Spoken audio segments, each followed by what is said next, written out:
Yes, you can exclude part of your business operations from the scope of your management system.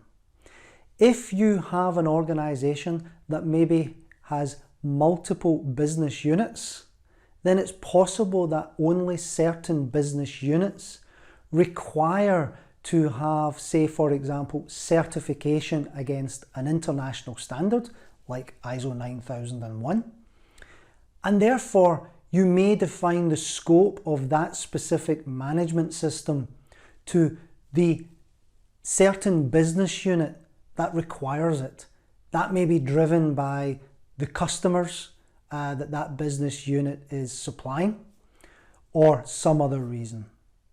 It's possible that you can have a management system where you have certain sections of the management system covering the whole organisation, and other sections of the management system, for example, to a specific international standard, let's say ISO 45001 for occupational health and safety, which may be only related to the service side of the business, where they may go to site and do installations.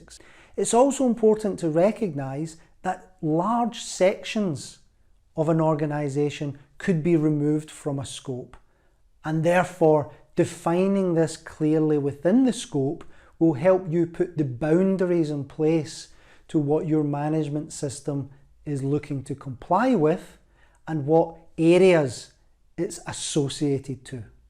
I think I sort of answered this when we looked at the other questions. So yeah, I think there is times when you would exclude certain parts of your system from the scope, and those are when the scope really doesn't have the capacity.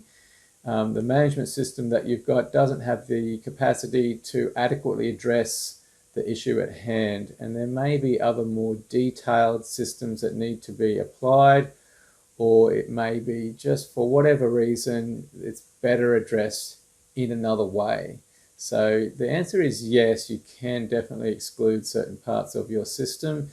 I've had some clients exclude design from their system. It's something that they didn't really feel that the system could easily cover, so they had design dealt with by another department, and it was excluded from the system.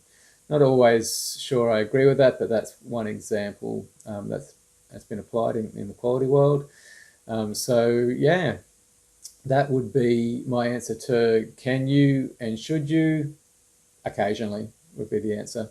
Yes, absolutely, you can exclude parts from your management system. So why would you do this?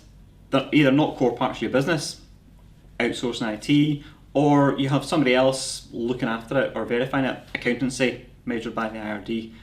How would you do that? You just simply document it in your scope, but these things are excluded from our management system.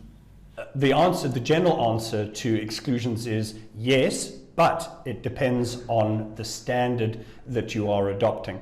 So ISO 14000 for environmental management and ISO 45000 do not allow exclusions from within your business. If it's within the scope, those business activities or processes must fall within the scope.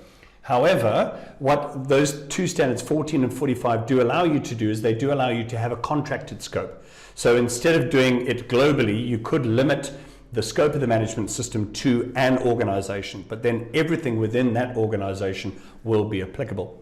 ISO 9001 for quality does allow you to exclude sections of the management system, such as validation or design and development, can be exclusions if it is an activity that you don't actually perform. You can certainly exclude certain products and services from your from the scope of your management system. But in terms of, so for example, design and development may not apply to you, so you would exclude that from your scope of your management system. But there are supporting functions that you can't exclude from your system, such as HR, sales. So all these processes are enabling your company to do what you do. They all have an input to the end result, which is your product or services. So you can't exclude the people side of it and say we want to include the products and services into the management system, but we want to exclude the people that make those products. You can't obviously do that.